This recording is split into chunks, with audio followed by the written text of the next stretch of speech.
Hello and welcome to the Pinwheels pregame show. I'm Mitchell Kaminsky. This is Pinwheels and Ivy bringing you White Sox talk every Wednesday at noon. And boy, do we have a lot to talk about this week. I think if you've been a White Sox fan and you've been following this team for a number of years, you kind of have an idea of what's been going on. But now the rest of the baseball world and sporting world in general is starting to get the curtain peeled back because now this team is closing in on the all-time record. They have already tied it with 120 losses. More on that in just a second, but all these national media outlets all of a sudden taking interest in the White Sox. How could a team be this bad? Starting to uncover some things. And there's some pretty damning articles that came out about this team that I don't think surprised anyone that's been a diehard White Sox fan, but there was definitely some telling information in there that kind of confirmed a lot of what we have known. And some of it was quite honestly worse than I even thought. So we'll get on that in just a second. And Chris Getz, he also met the media ahead of this homestand yesterday, provided some pretty key updates on the White Sox managerial search. Let's start with last night. Last night's game against the Angels, a team that's also trying to avoid the worst record in their franchise history. So a true battle of mediocrity at Guaranteed Rate Field. And it was honestly hysterical because you had 18,000 White Sox fans showing up in what was a celebration of their frustration of this team over the last decade or so, culminating in last night where this team was supposed to break the record with 121 losses in a season, the modern day record set by the Mets. Now, White Sox started to oblige early on. So initially, they bring everyone in. The forecast looks terrible. There's thoughts, oh man, is this game going to get canceled?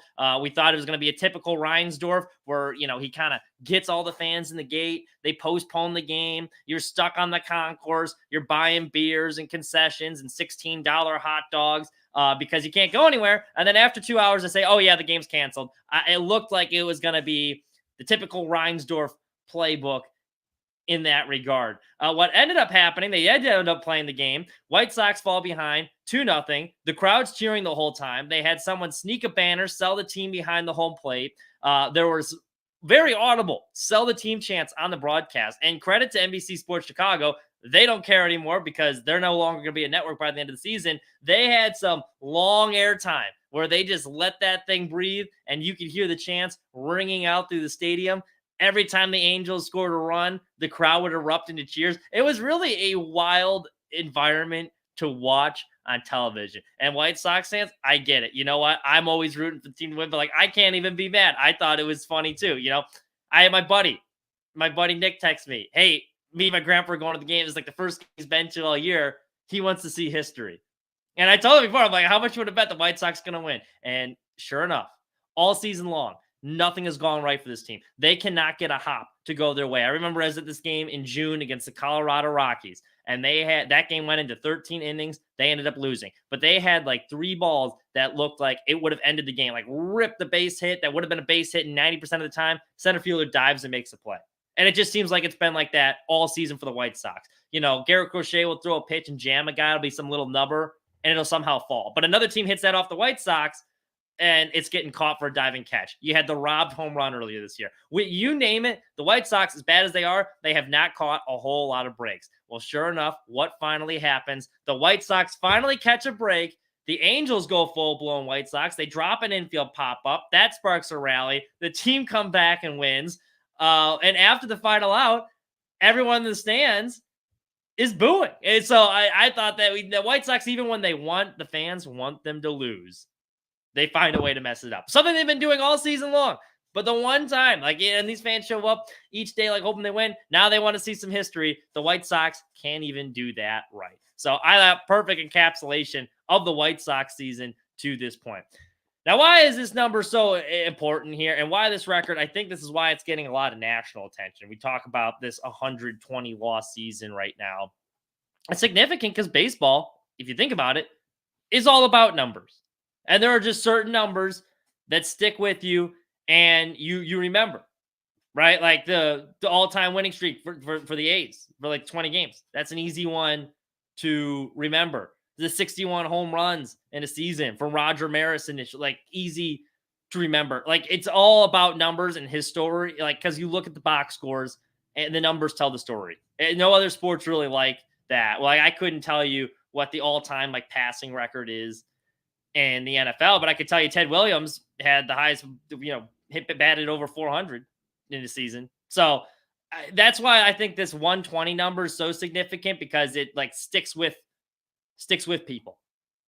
And the White Sox probably going to get 121, and that's going to be a hard one to break. What was so impressive about what they did, though, compared to what the Mets did, the Mets had an excuse in 1962 of being an expansion team. So naturally, like, you're going to have the expansion teams historically, they start off a little rough. The White Sox have been here, so they're an original American League franchise. They do not have that excuse. The Mets also did it playing 156, or the White Sox, I should say, they lost 120 games playing 156 games. The expansion Mets did it in 160 games. So, I mean, they did it in fewer games. They were an expansion team, which I think is just like, it's hard to really wrap your head around. And I think for a lot of national people, it's been like, that's why it's been such a polarizing story. It's like, how could a team be this bad? Because we have seen a lot of articles come out and news stories. I saw a clip on NBC Nightly News the other day. They had My Sox Summer from the 108 in a 3-second clip on there being interviewed. But like, I think because like they get all these national pundits are starting to take notice. It first started with Jeff Passan. He had one where he said he sat with the team for 24 hours and just kind of observed and watched. And that gave an interesting insight from the fact of how do these players who like your whole life, you're growing up as a competitor, your self-worth is kind of defined off of winning and success. How do they handle losing and absorbing an amount of games? And some of his big takeaways, one of which will come into play later when we talk about the managerial search, was like a lot of these guys, or at least my takeaway from it, like was Chris Getz, they said he's trying to clean up the front office a little bit. Like they have a plan in place. And we talked about this last week is they're making an effort to try and get the right personnel in place and rebuild the structure because it's been poor for so long. The other thing that was interesting too was just like the change in style. So when Pedro Grifol left, because he was more of a hard nose, trying to be intense, get the guys motivated, wanted the game played a certain way. Where Grady Sizemore brought in a little bit of more of a relaxed atmosphere. And all these players in the White Sox locker room, yeah, they're frustrated with losing, but a lot of them are just really happy to be on the team. Like you have Nicky Lopez, who grew up, a White Sox fan. And now he gets to play for his hometown team. A lot of these other guys on a contender, they would be backups. They would not be playing every day. Some of these other guys that are getting a shot wouldn't even be a backup on a contender. They probably wouldn't even be in the major leagues on any other team getting their shot every day. And so I think they've really embraced that. And that's why you continue to see them show fight every game despite them losing. And it sounds like, Davis Martin was quoted in there saying like, yeah, like we really do have a good group of guys in here and we're trying our best. And it just feels like we've gotten some bad luck, but like the vibe is still good in the clubhouse. We're still showing up to work every day. So that was the first interesting one. Then the bombshell happened where the Athletic and / New York Times, now they're partnered, released an in-depth piece where they spoke with nearly 40 current and former members of the White Sox organization. And what had come out from that article was pretty damning to say the least. Can't say I was really surprised by anything that came out, but we'll go through some of the highlights. Number one, the White Sox have the cheapest plane in baseball. There was one anecdote that kind of led off the story that basically described the whole White Sox organization. Because the White Sox live in the past. Jerry Reinsdorf, he cares about the team. He cares about baseball history. He said between the two, he would sell the Bulls, keep the White Sox. He likes the White Sox that much more. The problem is he wants to do it his way. The days of small ball are gone where you get the guy on, bunt him over, steal a base, bunt him over, get him in. Like, that's how he wants the game played. It's not like that anymore. His office is filled with memorabilia. He's a relic at this point. And the airplane was a perfect representation of that because this veteran had come in, he gets on the plane, and it was like, where's the show plane? And all the players who were on the team in the past laughed at him. They literally have the cheapest, worst quality plane in baseball. So that kind of set the tone of the article. And you go on and you see that Jerry is very stubborn. He was pushing back against analytics. Apparently, Rick Hahn wanted to try and expand the analytics department a little bit. Chris Getz was trying to get more resources in the minor leagues. That's something they're now pushing for. Now, when we talked about that front office overhaul last week, Getz is finally being like, hey, I want to get some of these resources we have lacked all these years in here. If you don't want to spend the money in free agency, let's invest it in the front office. But that was a result of years just being behind in analytics and having Jerry with all of his yes men, because as the article says, he runs the White Sox like it's a family business.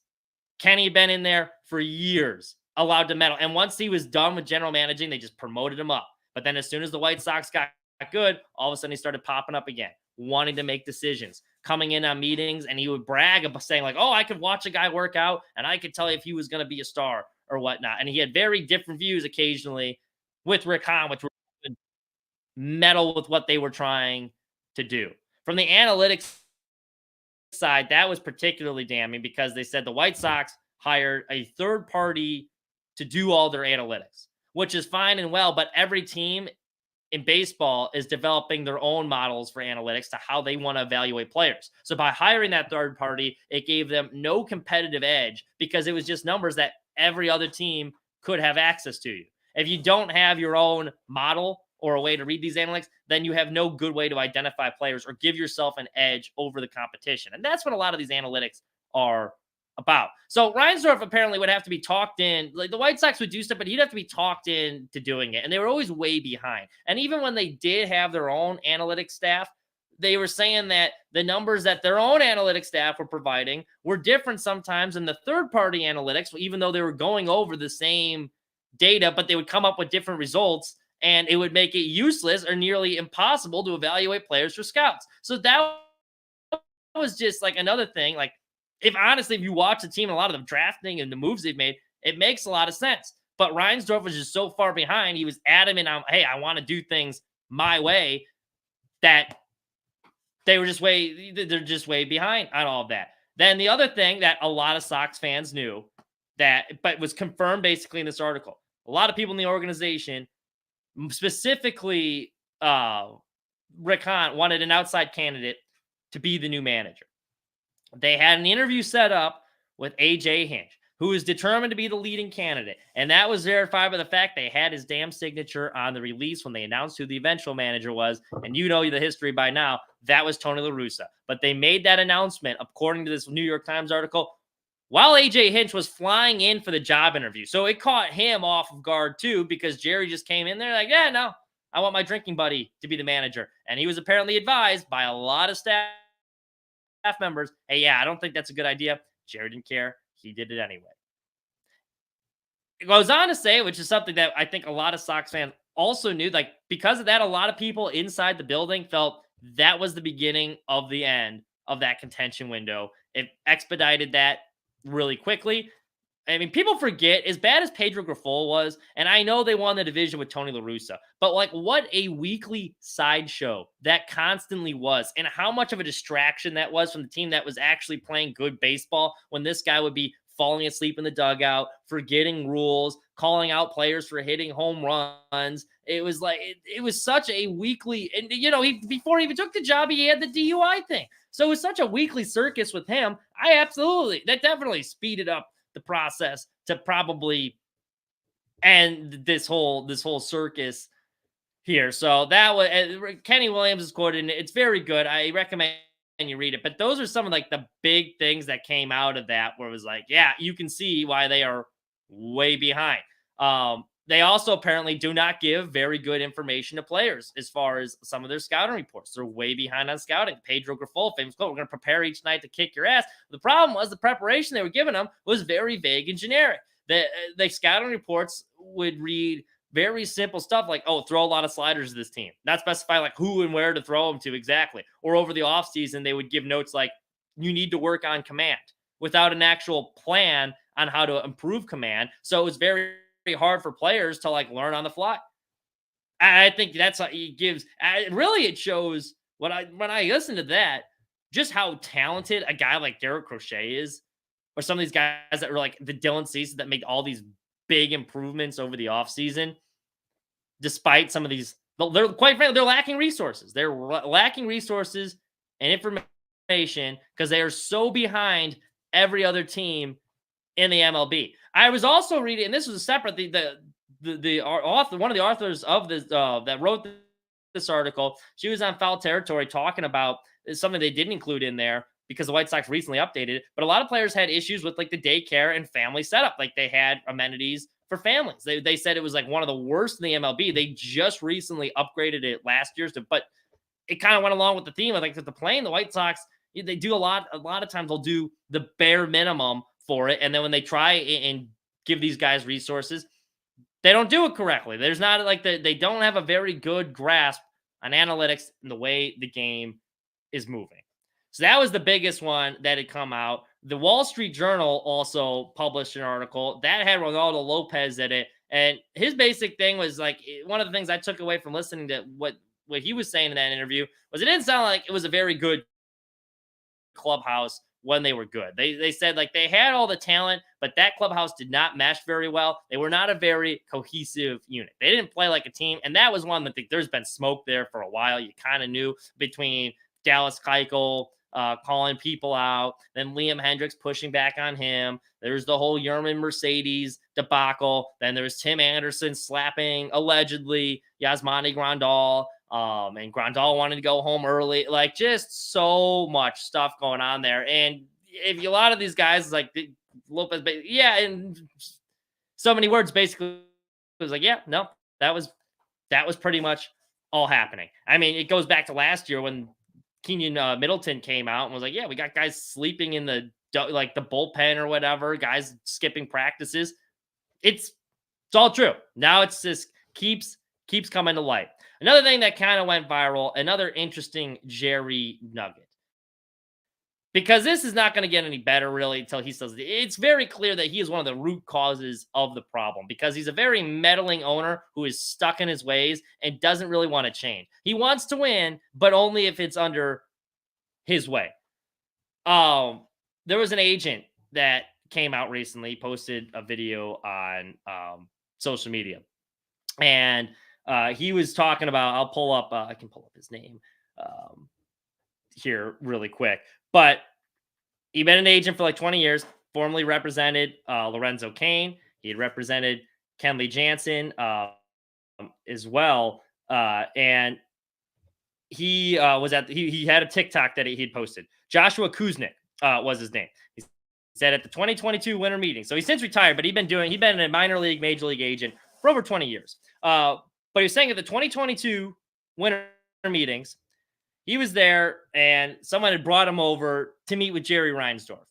And he says, like, hey, he comes out like, I did not want to talk to Jerry Reinsdorf. I despise Jerry Reinsdorf. I got nothing to say about him. I don't like him. I don't like what he does. I think he's bad for the game. So he does not really want to talk to Jerry. But he gets over there and he says, it's Jerry Reinsdorf, one of Reinsdorf's lieutenants, and Pedro Grifol. And then he's there with another representative from the MLB. And so they're talking, and Reinsdorf brings up the story of Eddie Goodell. Now, Eddie Goodell, if you don't know, he was part of a publicity stunt back in the 1950s with the St. Louis Browns owner, I believe, Bill Veeck. They had a promotional stunt where the guy, he was only 3'7", or he was 3'7", and they wanted him to take an at bat, and he was the shortest player to ever play in a MLB game. So he played in the second game of a doubleheader. He's 3'7" tall. St. Louis Browns, Bill Veeck. So this is August 19th, 1951. Well, Veeck had heard a rumor that Eddie Goodell was planning on swinging at one of the pitches in his at-bat because he had nothing to lose. So Veeck didn't want that to happen, so he goes down there and he's like, basically, Reinsdorf's telling the story. He's like, oh, like, Eddie, like, hey, I'd heard a rumor that, like, you were planning to swing. And Eddie Goodell was like, no, that's not true. He's like, well, regardless if it's true or not, I have Marine snipers stationed across the roof of the stadium, and if that bat leaves your shoulder, I will have them shoot you and kill you. And so he's telling the story, and everyone's like, yeah, well, okay. And Reinsdorf goes like, do you know what my favorite part of the story was? And everyone's like looking like, no, like, what is your favorite part of the story? And he comes out and says, basically, it's like, yeah, I miss the days when owners could threaten players like that. Basically insinuating he wishes he could still shoot players. That's what the agent said this interaction was with them, which honestly is not very surprising, but a pretty typical Reinsdorf response. And I thought, a pretty perfect anecdote to describe why this team has fallen so far. It does really sound like, as bad as the front office or the personnel decisions have been on the field, and there's been a lot of bad moves, and I'm still not sold on the fact that Getz got this because, as we mentioned, they've been running this thing like a family business. Like I don't even know if he clearly was not the most qualified candidate when he was given that job.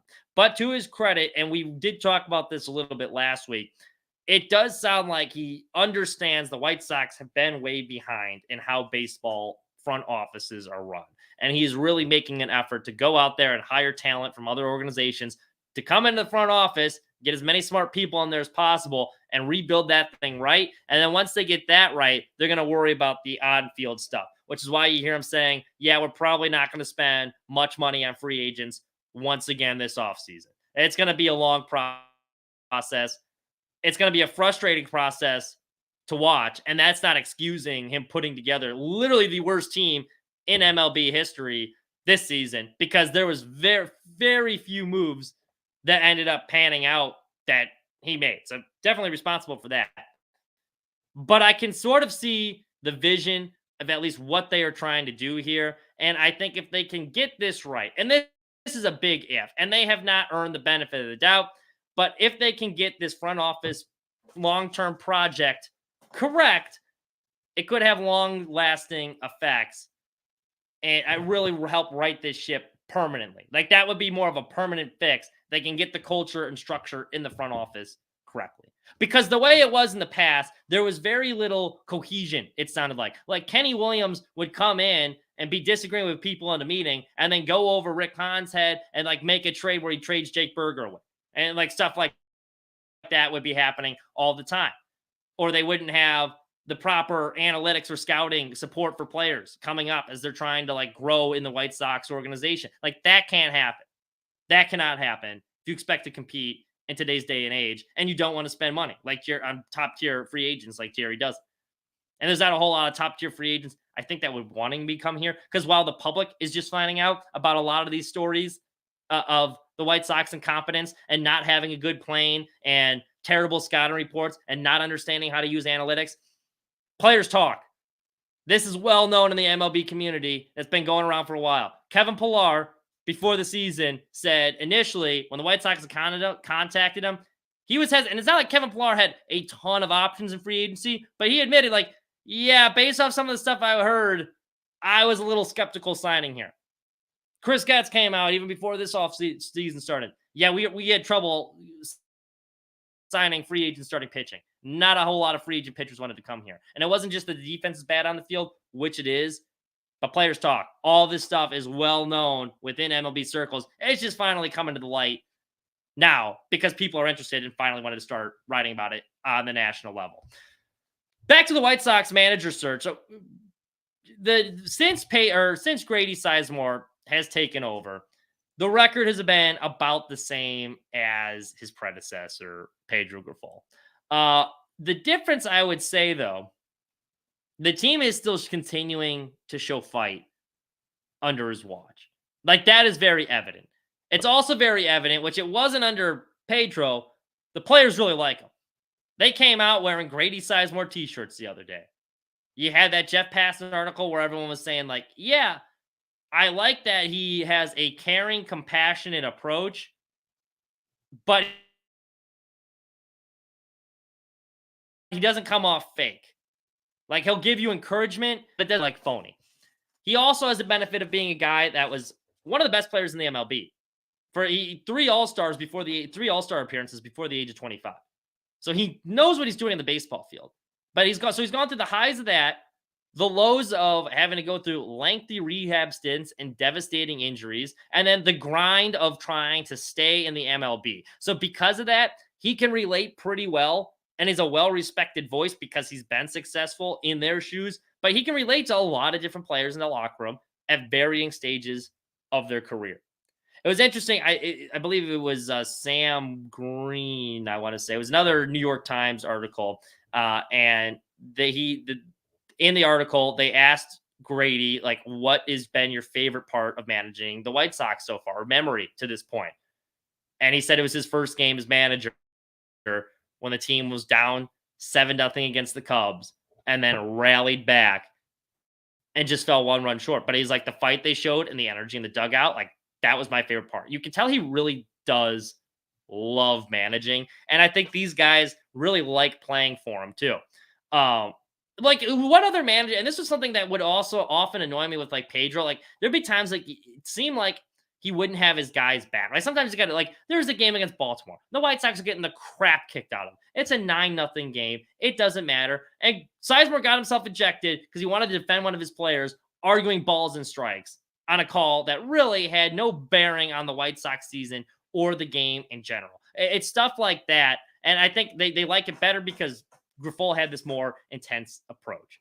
So I think Chris Getz has seen the way these players have responded. He knows they're not going to be making a whole lot of moves this offseason, so it's going to be more of the same. If you're trying to have a good culture and foster development for some of these young players, Grady Sizemore is not the worst guy to have at the helm. So he came out and said, yeah, we are going to give him serious consideration for this position. He has earned it to this point, which was big news because initially when they first announced this manager search, Getz wisely had said, yeah, we're looking to go outside the organization for someone who is currently in uniform on another team. So that essentially ruled out Sizemore, who had no managerial experience to that point. But good for him because he's earned some serious consideration. Now, they did preface this by saying, look, he's not going to have an inside leg up on the competition. We're still going to do a thorough search involving external candidates, which is also good. It might just be lip service. We'll believe it when we see it, but he's saying all the right things. This is what I'd want to see. I do think he's earned consideration, but you'd be silly to just hand him the job. You might as well interview some other candidates. Now, the biggest thing that came out about these other candidates was, according to 670 The Score's Bruce Levine, Dodgers first base coach Clinton McCullough has emerged as the leading candidate for the job. McCullough he's got a pretty good baseball background. His dad had been a scout, I believe it was like 36 years. There's 3 different organizations. He came up in the Blue Jays system, never reached the MLB, but he was a catcher for a little bit, for 7 years in the Blue Jays system.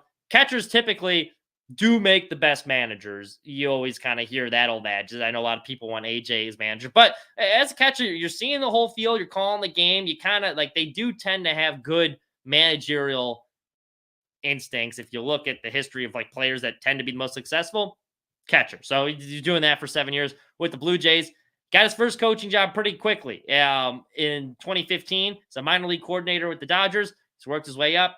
Now he's a first base coach. I think I just based off of what the limited information on him that I do have, number one, the Dodgers are a well-run organization. Anything that they're doing, I want to poach as many people from there as I can because they're kind of the standard in the MLB. Now, a lot of that is just because they spend more money and they're willing to spend more money than a lot of these other teams. But while they're spending money and they have all these teams, they are still able to do that and seemingly always have prospects and develop players well and have a good farm system. So that's the Dodgers do it right.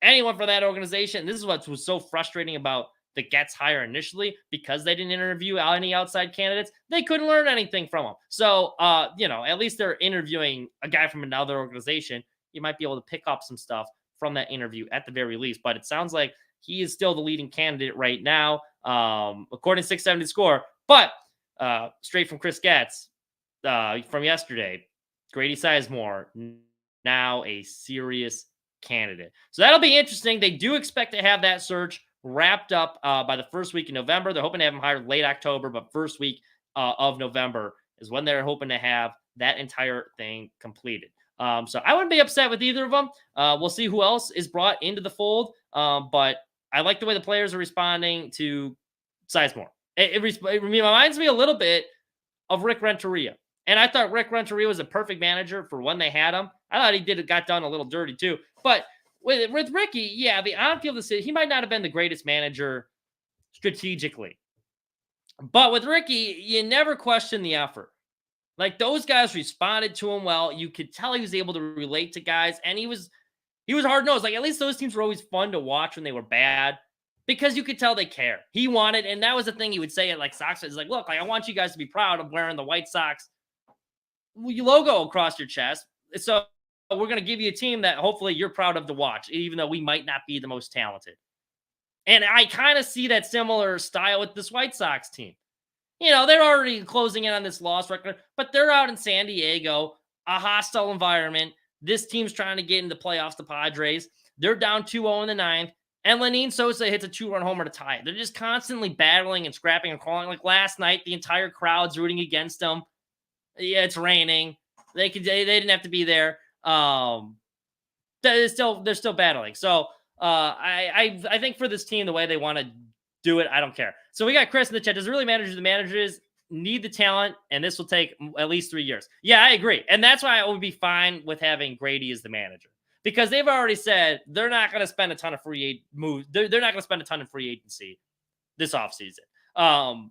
They're trying to focus on fixing the front office. The bulk of the money they would be spending on free agents, they're doing an offseason overhaul. Chris Getz has talked about in this ESPN article that they have this project. You can read a little bit about it on Sports Mock, where he kind of broke down what some of this project looked like, what they've done already, bringing in outside guys from other organizations. We've seen it already with Paul Yanish and Josh Barfield. So you get some of these guys, Brian Bannister, to help with the pitching. They're bringing in a lot of these outside voices in this big off-season project, because that the team's not going to be good for another 2-3 years anyway. I think that's why they kind of want to trade Crochet, because they know by the time his contract's up, it does sound like, yeah, this whole what Jerry Reinsdorf had initially promised, like we're hiring Chris Getz for a quick turnaround, it's clearly been debunked. Right? It's bullshit. Because I think Getz told him, like, look, the only way to turn this thing around quickly is we got to spend a lot of money in free agency. That's not really Jerry's forte.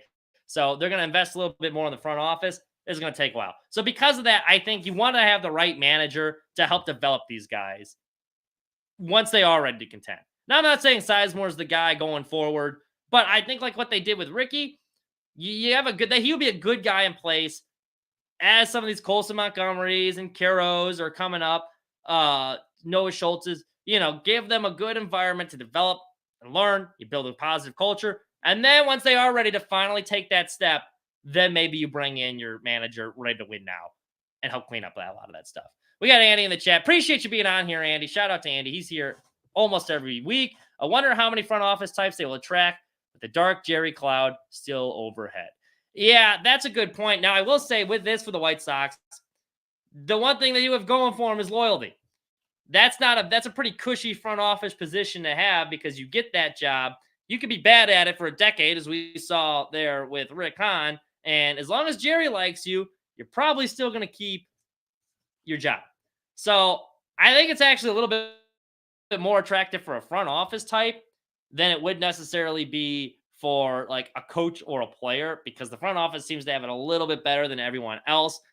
Obviously, the Jerry cloud is a real thing.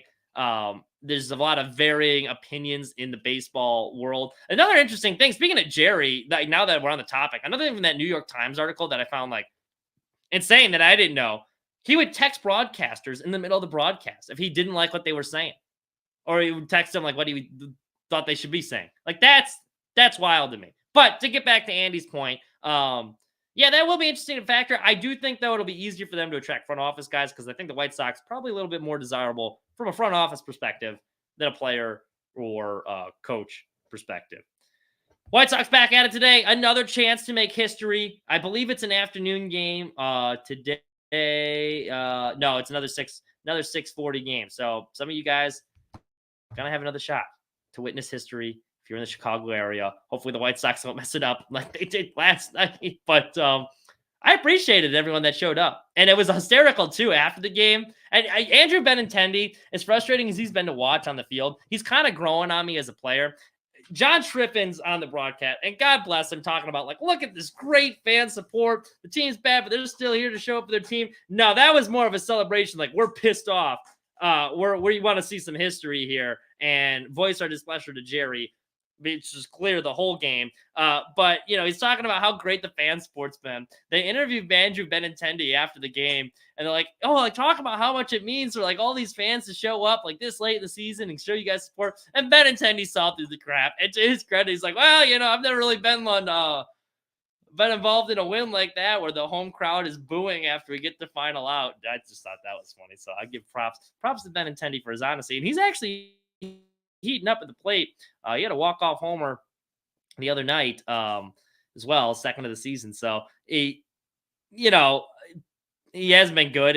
The money didn't look like it'd been well spent, but I do give him props for his honesty there because that was hysterical. Because everyone knew it, and tripping probably because he's got Jerry Reinsdorf texting him trying to put the spin on it, and Benedetti, he's like, yeah, no, they weren't cheering for us. Come on now, we all knew why they were here. So that's pretty funny. This would be a great season. This would have been a great season for a Hawk rant. To Andy's point, if they had a Hawk in the booth watching all this terrible baseball this year, can you imagine? One, just like how many minutes of just silence there would be because he's so pissed off, or just some of the rants by like the poor baseball, like this missing cutoff man, and we got Hawk on there. Oh, that would be great. I do miss the Hawk. Hawk though, it's gotten so bad. Hawk said he doesn't even watch him anymore. He's like, I went to a game, but that's about it. He's like, I can't bear to watch this team. It's too frustrating for me. He's like, I'll watch the pregame show and I'll turn on the postgame show. I can't watch this team though.